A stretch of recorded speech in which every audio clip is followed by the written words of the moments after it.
Oke, bismillahirrahmanirrahim. Assalamualaikum warahmatullahi wabarakatuh. Oke, di sini kami berdua akan membicarakan atau berdiskusi tentang tafsir teologis di podcast Tragis. Podcastnya Tafsir Teologis. Oke. Jadi di sini kita akan bincang-bincang ringan, kita akan membicarakan seputar tafsir teologis, dan kami di sini lebih menspesifikkan ke tafsir Syiah yang saya sebutkan. Oke. Untuk pertama langsung saja ya. Apakah kita perlu menjelaskan tafsir Syiah itu sendiri? Sebentar. Kita perlu dijelaskan dulu ya. Kita akan membahas tafsir apa ini? Tafsir Syiah kan ada banyak yang saya jelaskan. Oke. Kalau Mas Dodi membahas apa? Kalau saya sendiri akan membahas tentang tafsir Majma'ul Bayan di tafsir Quran karya dari At-Tabarsi. Dan di sini saya akan membawakan kitab tafsir As-Sofi di tafsir Quran. As-Sofi di tafsir Quran karya Faid Al-Kashani. Oke, karya Faid Al-Kashani. Ini menarik banget nih Mas, kan biasanya nih kita itu selalu di-frame dengan tafsir-tafsir Sunni, ada tafsir Al-Qur'an dan tafsir yang lainnya. Tapi di sini sekarang kita akan memberitahu teman-teman sekalian bahwasanya orang-orang Syiah juga memiliki karya yang produktif. Jadi imam-imam juga produktif. Kan kita kan memiliki sentimen negatif ya, Syiah itu ibadahnya ngawur, terlalu bulat dan lain sebagainya. Tapi di sini kita memiliki insight baru bahwasanya tafsir Syiah itu memiliki kemoderatannya. Itu menurut tafsir saya. Tapi Mas Asyik nanti bisa menjelaskan tafsir Al-Kashani itu seperti apa. Mungkin pertanyaan pertama nih Mas ya. Bagaimana sih gambaran umum dari pengarang kitab tafsir Majma'ul Bayan ini? Atau mungkin bisa diberi gambaran secara umum atau biografinya. Imam At-Tabarsi ya, Imam At-Tabarsi ini lahir di sekitar 5 Hijriah 468 atau sekitar 1073 Masehi. Yang dimana pada saat beliau sudah lahir, beliau menetap di Turkistan, ya, tepatnya di Iran. Kemudian beliau pindah di Sabzefar pada tahun ke-500. Setelah itu beliau wafat di sana. Dan Imam At-Tabarsi memiliki nama asli Abu Ali Al-Fadl Ibn Ahdad Ibn Al-Hasan At-Tabarsi. Dan beliau itu wafatnya di Sabzefar, tepatnya di kota Iran juga, di negara Iran. Dan beliau itu mempunyai banyak murid, ya. Salah satunya anaknya sendiri. Itu anaknya sendiri, dan anaknya itu juga termasuk ulama yang hebat nantinya. Ya, karena memang bapaknya hebat, anaknya pun juga hebat dan sebagainya. Ya. Kemudian latar belakang penulisan beliau itu, beliau menulisnya karena memang sangat tertarik dan termotivasi dengan kitab At-Tibyan, sehingga beliau menuliskan sesuai dengan perluasan bahasa yang dimiliki oleh At-Tabarsi. Itu dari Imam At-Tabarsi. Oke Mas, sekarang saya mau tanya sih, kan Imam At-Tabarsi saya ini Mas ya, di 5 Hijriah kan, saya mau tanya tentang Imam Al-Hasan. Kayaknya juga sangat menarik sama seperti Mas ya. Baik. Di sini saya akan menjelaskannya bagaimana gambaran umum dari pengarang kitab As-Sofi di tafsir Quran. Jadi Al-Kashani ini memiliki nama lengkap Mullah Muhsin Faid Al-Kashani. Beliau itu lahir dan dibesarkan di kota Qum atau Qom ya, tempat di mana mufassir pertama dalam Syiah itu hidup pada saat itu. Al-Qum ya, Al-Qum ya. Sehingga karena Al-Kashani ini belajar dan dibesarkan di daerah Qum, sehingga hal ini mempengaruhi dari segi ideologis. Jadi dalam penafsirannya itu juga sedikit fanatik, karena dipengaruhi dari konteks sosiohistorisnya. Beliau itu hidup di abad sekitar abad ke-11. Meskipun jauh ya, meskipun jaraknya jauh dari Syiah yang fanatik ya, di Syiah awal-awal, tapi biasanya kan kalau semakin jauh jaraknya itu kan semakin moderat ya. Namun kalau Al-Kashani ini itu meskipun jauh tapi tetap pemikirannya fanatik terhadap Syiah, karena dibesarkan di daerah tertentu. Sangat menarik ya Mas. Jadi dengan jauhnya sangat tetap menjadikan beliau sebagai orang yang fanatik atau Syiah bulat. Kemudian untuk latar belakang penulisannya tafsir ini, beliau itu mendapatkan permintaan dari teman-temannya untuk mengarang kitab tafsir. Oh, iya. Kemudian beliau ini juga menolak terhadap penafsiran Qira'i. Jadi beliau itu sangat tidak setuju dengan penafsiran yang menggunakan tasawuf seperti yang dilakukan oleh Mu'tazilah. Sehingga beliau itu menafsirkan Al-Quran melalui metode Qira'i bil maksud ya, bil maksud. Sehingga banyak dari penafsiran ayatnya itu merujuk kepada kitab-kitab sebelumnya seperti Al-Kafi, kemudian kitab tafsirnya Al-Ayat. Tapi yang menjadi kekurangannya itu dia itu sangat fanatik terhadap kitab Syiah. Jadi tidak mengambil dan mengadopsi pemikiran-pemikiran dari yang Mu'tazilah atau Khawarij dan mengkomparasikan itu tidak, tapi beliau memang betul-betul ingin menjadikan tafsir As-Syafi'i ini menjadi tafsir yang murni tafsir Syiah. Jadi sangat menarik ya Mas. Salah satunya yang tadi Al-Qasami itu diminta oleh teman-teman. Mungkin karena beliau adalah orang yang pintar ya Mas, sehingga teman-temannya mempercayakan semua kepentingannya kepada Al-Qasami. Oke Mas, saya lupa bahwasanya Majmu' Al-Bayan tadi juga memiliki metode yang metode yang dimaksud atau dibaliknya. Salah satunya Majmu' Al-Bayan ini menggunakan metode Qira'i. Beliau tidak mau dimaksud. Pun kalau ada dimaksud, beliau itu hanya memperkuat Qira'inya dari dimaksud itu tersebut. Meskipun beliau dikenal berat karena beliau tidak cuma mengambil dari riwayat-riwayat Syiah, tapi riwayat-riwayat Sunni yang mendukungnya maksudnya, yang mendukungnya. Jadi seperti riwayat dari Sunni atau Mu'tazilah yang mendukung pemikiran beliau akan masukkan untuk memperkuat agamanya. Jadi sangat bertolak belakang ya.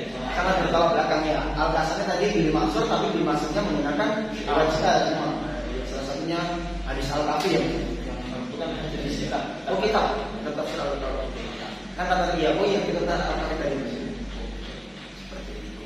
Kemudian sekarang pandangan tahrif. Nah, Pandangan tahrif atau penyimpangan Al-Quran.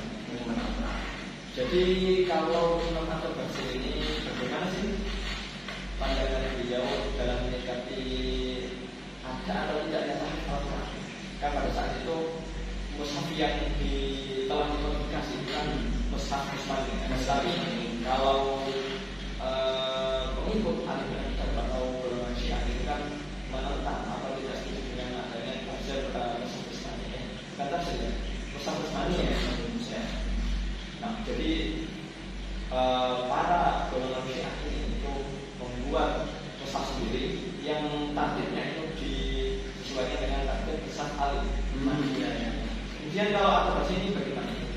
Untuk At-Tabarsi sendiri, jadi saya menemukan dua literatur bagus antara Imam At-Tabarsi, At-Tabari dan At-Tusi itu menolak adanya tahrif Al-Quran. Meskipun dalam penjelasannya dia meyakini melalui surat Al-Hijr ayat 9, bahwasanya Al-Quran itu tidak akan pernah ditambah atau diganti sampai nanti hari kiamat atau ada penjagaan daripada Allah. At-Tabarsi dan Imam At-Tusi itu meyakini tidak adanya tahrif Al-Quran. Meskipun beliau tidak menjelaskan secara detail kenapa, karena mungkin yang menyatakan tahrif Al-Quran itu dari dalamnya, maksudnya dari Al-Quran sendiri, dari Syiah sendiri. Jadi beliau cuma menjelaskan secara umum, tapi beliau menyatakan bahwasanya beliau tidak setuju dengan tahrif Al-Quran. Kemudian kalau ini kan dari At-Tabarsi dia masih. Nah, Al-Qasami ini kan terkenal sebagai sangat bulat ya, singkat banget lah bahasanya. Itu bagaimana? Nah, kalau Al-Qasami ini itu sangat sepakat bahwasanya di dalam tradisi Syiah itu ada yang namanya tahrif Al-Quran yang dilakukan oleh Mushaf Utsman bin Affan. Jadi ulama Syiah atau Al-Qasami ini itu meyakini bahwasanya Al-Quran yang telah dimodifikasi menjadi mushaf Utsmani itu adalah mushaf yang telah tercampur oleh penyimpangan-penyimpangan. Jadi menurut Al-Qasami Al-Quran, mushaf Al-Quran yang masih murni originalnya itu adalah mushaf Ali. Dan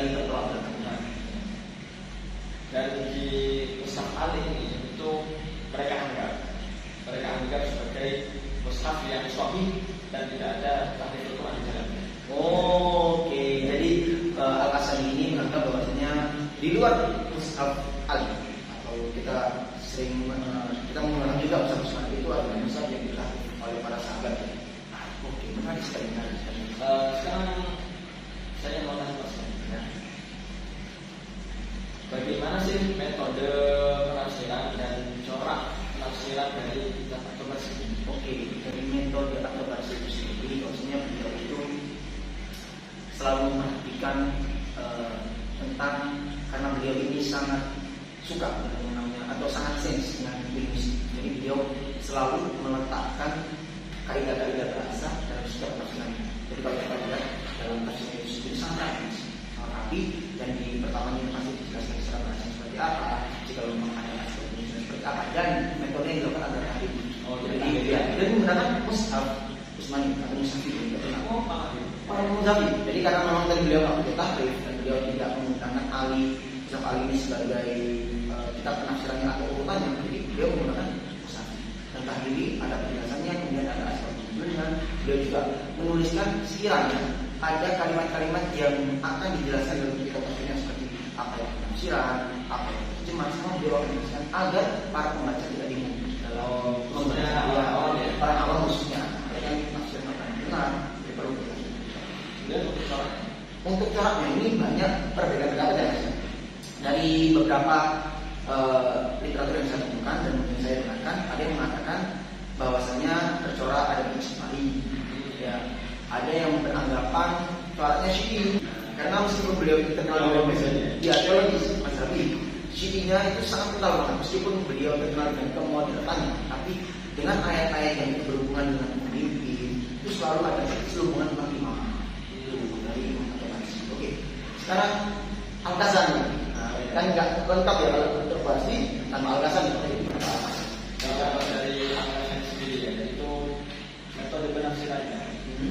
Meskipun kalau dari jumlah jilidnya itu kurang ada 9 jilid, itu kan biasanya contoh kita ini ya. Namun uniknya kalau di Al-Ghazali ini, itu kalau kita melihat penafsirannya itu contoh kepada Ismaili. Karena kalau dari penafsiran ayat per ayat itu sangat sedikit sekali atau bahkan tidak ada ya untuk analisis linguistik mungkin muncul dan lain sebagainya. Tapi langsung menjelaskan tafsir dari makna ini dari suatu ayat. Jadi bahkan menampilkan sumber-sumber yang digunakan untuk melegitimasi atau membela mazhabnya dan keyakinannya. Sehingga kalau saya melihat itu menggunakan metode tafsir Ismaili. Kemudian kalau coraknya ini sudah tentu ya, kalau tafsir As-Safi ini menggunakan corak etikologi atau corak teologis. Karena dalam kitabnya itu menampilkan atau menggunakan hadis-hadis Ahlul hadis-hadis yang dari teologi Syiah sendiri. Oke.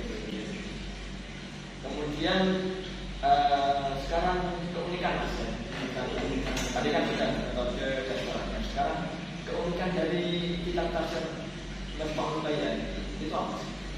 Menurut saya ya, karena saya juga masih mendengarkan beberapa ulama yang menyampaikan, salah satunya keunikan beliau adalah bisa karena kerapian yang dipaparkan oleh beliau, penjelasan yang rapi sehingga para pembaca itu mudah untuk memahaminya.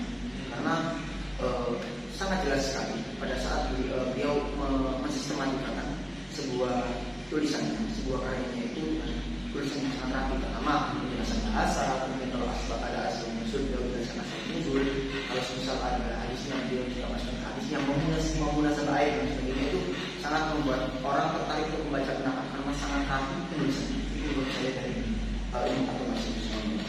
Kemudian kalau Al-Ghazali apa sih keunikannya? Oke.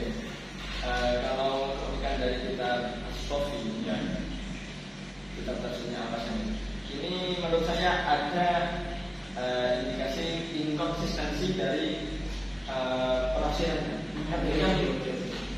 Beliau mengatakan bahwasanya mushaf Utsmani itu kan ada tahrif di dalamnya. Ya, sehingga beliau itu sangat sepakat dengan pendapat bahwasanya adanya tahrif Al-Quran di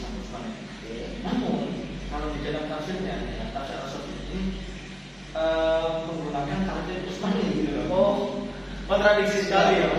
Padahal banyak beliau itu mendukung akhir akhir, tapi kok malah dia menggunakan susunan mushaf Utsmani.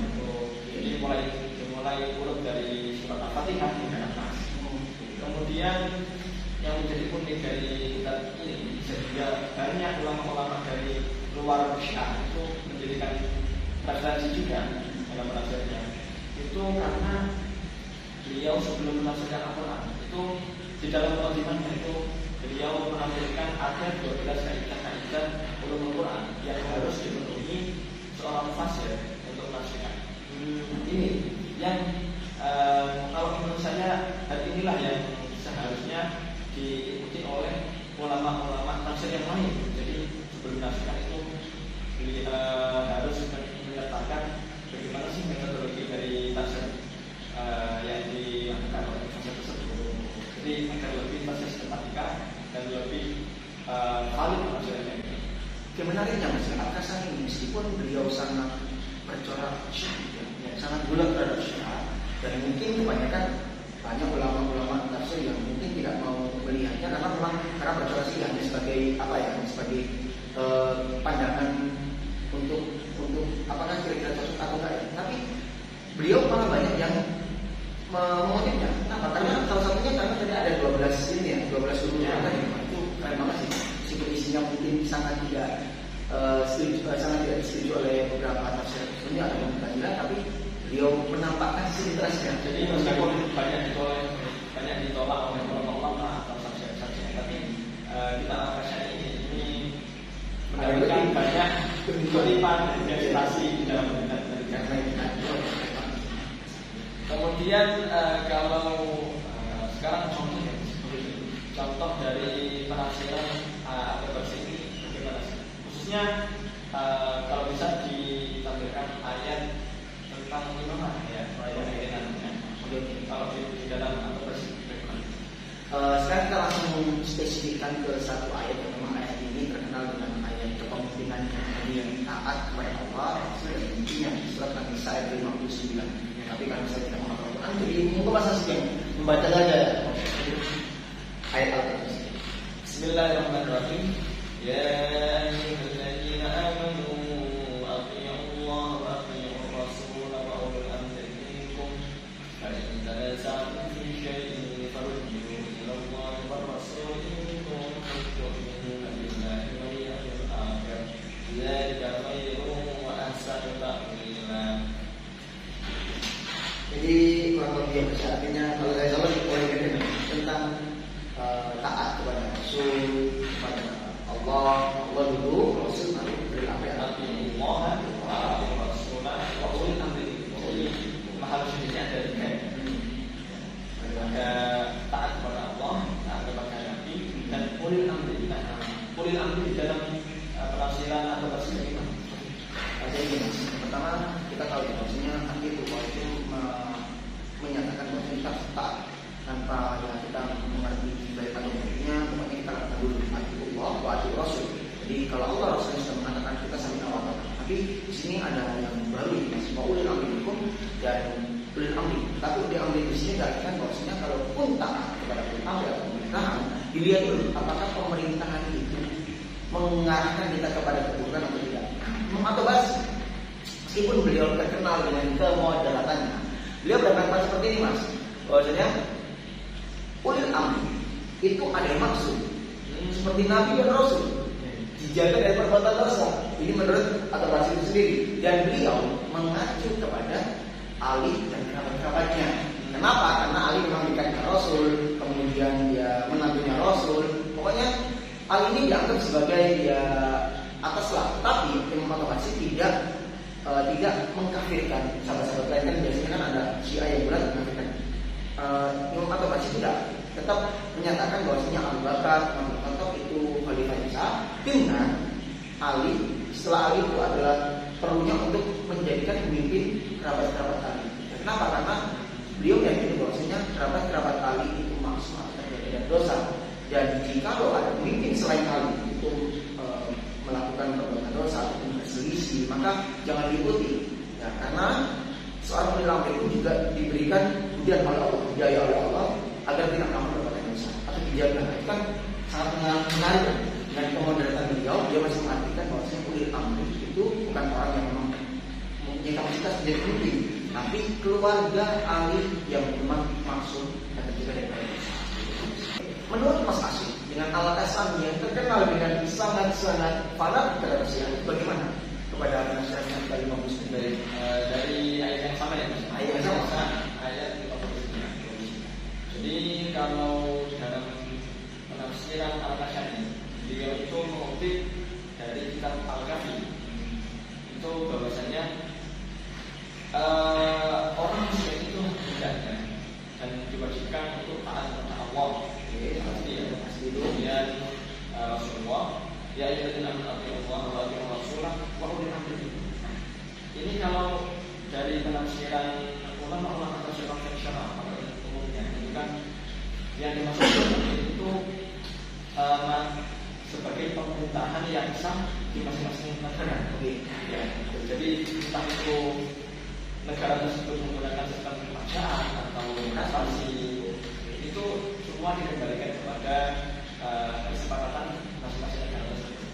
Namun kalau dalam penafsiran Al-Kasyani yang dimaksud dengan ulul amri itu adalah Ali, Hasan, Husain dan kerabat-kerabatnya yang menggantikan setelahnya.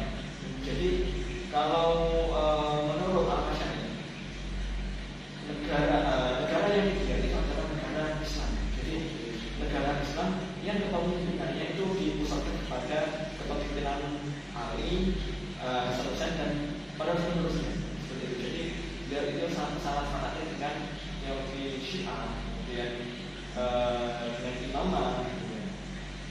Jadi seperti itu Pak.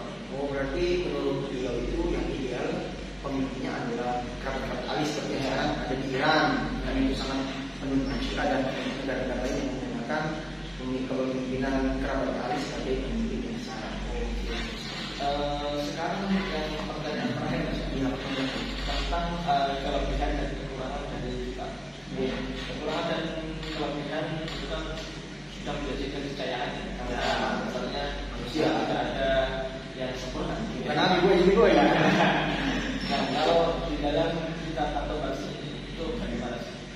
Oke, untuk pertama kelebihannya dulu. Kelebihan beliau tadi yang pertama saya sudah sebutkan bahwasanya sistematika penulisan yang sangat rapi membuat banyak orang itu untuk tertarik membacanya. Ya, kemudian luhur-luhurnya yang memang setiap penjelasan itu dinaungi dengan linguistiknya bagus, jadi sangat dalam. Kemudian ada aspek politiknya, beliau juga menyerahkan atau menampilkan sebuah pendapat perbedaan qiraat di dalamnya. Kemudian pendapat fikih pun juga beliau memperlihatkan di sana. Ya, ada berbagai pendapat yang mungkin pendapat yang berbeda, dan sebagainya. Mungkin dengan kemodertannya membawa beliau itu menuliskan berusaha untuk menampilkan ulama-ulama sunni lainnya, atau pemikir Mu'tazilah pun dia juga tampilkan, ya, sesuai dengan mungkin apa yang beliau inginkan. Nah, yang dimana dengan kita membaca tafsir itu akan membuat cakrawala iman kita lebih bisa lagi. Kemudian untuk kekurangannya, Mas, Imam At-Tabarsi dalam kitab Majma'ul Bayan itu memiliki kekurangan satu Israiliyat yang begitu banyak banget. Bahkan beliau itu menuliskan sebuah Israiliyat yang tidak masuk ke dalam akal. Contohnya kepemimpinan Nabi Sulaiman nanti atau dikalahkan oleh setan dan sebagainya. Karena itu sangat tak mungkin, tidak masuk akal, tidak masuk rasio. Kemudian yang kedua, adanya hadis-hadis yang beliau tampilkan untuk mungkin memperbanyak dan memperkuat pendapatnya. Kemudian beliau juga menggunakan tabi'in ataupun sahabat-sahabat yang tidak ditelusuri dulu apakah tabi'in tersebut bermasalah atau tidak dan sebagainya. Ya. Dan yang pastinya beliau memaksakan diri untuk menafsirkan ayat-ayat kepemimpinan berkaitan dengan Syiah atau imamnya. Jadi kalau dilihat dari aspek akhirnya itu lebih banyak ya? Mungkin akhirnya lebih banyak daripada hasilnya. Itu oke. Kemudian tidak lengkap jika Mas Asyik tidak memberikan kelebihan dan kekurangan Al-Kasyani. Jadi kalau menurut pandangan saya dari kitab Tafsir As-Sufyan itu yang pertama kelebihannya itu ditafsirkan secara lengkap, secara komprehensif dari surat Al-Fatihah hingga An-Nas. Jadi tidak hanya sekedar menafsirkan secara tematik atau logik. Kemudian yang kedua yaitu menampilkan kaidah-kaidah ulumul Quran ala syiah. Ya, di dalam kalimatnya ada 12 tadi. Kemudian yang terakhir yaitu meskipun kitab tafsir ini dinilai bulat atau fanatik terhadap syiah, itu hanya ulama-ulama atau sarjana-sarjana itu yang mengutip dari kitab ini dalam penelitiannya. Kemudian kekurangannya itu bahwasanya Al-Kashani ini sering menafsirkan ayat itu dengan menukil hadis-hadis yang tidak memiliki sanad atau mengambil hadis tapi tidak disertai dengan sanad atau tahrij hadisnya Digunakan ya. Kemudian selalu bersikap bulat ya, ini kan juga termasuk kekurangannya. Kemudian yang lainnya itu bersifat eksklusif, tasnya itu eksklusif untuk rawan. Tidak eksklusif untuk seluruh kalangan atau seluruh pembaca. Mungkin cukup itu saja Mas. Karena memang kitab tafsir yang kita ini sebenarnya sangat menarik, tidak cukup sampai 10-20 menit penjelasannya, tapi bisa lebih. Tapi ya karena memang keterbatasan waktu, jadi kita berikan di sini saja ya. Sebenarnya Mas, kalau menurut saya podcast tradisi ini perlu untuk dibudidayakan agar semakin banyak cakrawala ilmu yang kita dapatkan, mengundang berbagai narasumber-narasumber yang mungkin lebih kompeten dalam menjelaskan kitab-kitab tafsir. Oke, ya Mas, sekian mungkin itu saja Mas ya. Ya, teman-teman, cukup menarik tadi yang apa yang kita bacakan, dan mungkin sekian di hari ini. Semoga kita bisa bertemu lagi di podcast tradisi. Podcastnya tafsir ya. Bye bye. Assalamualaikum warahmatullahi wabarakatuh.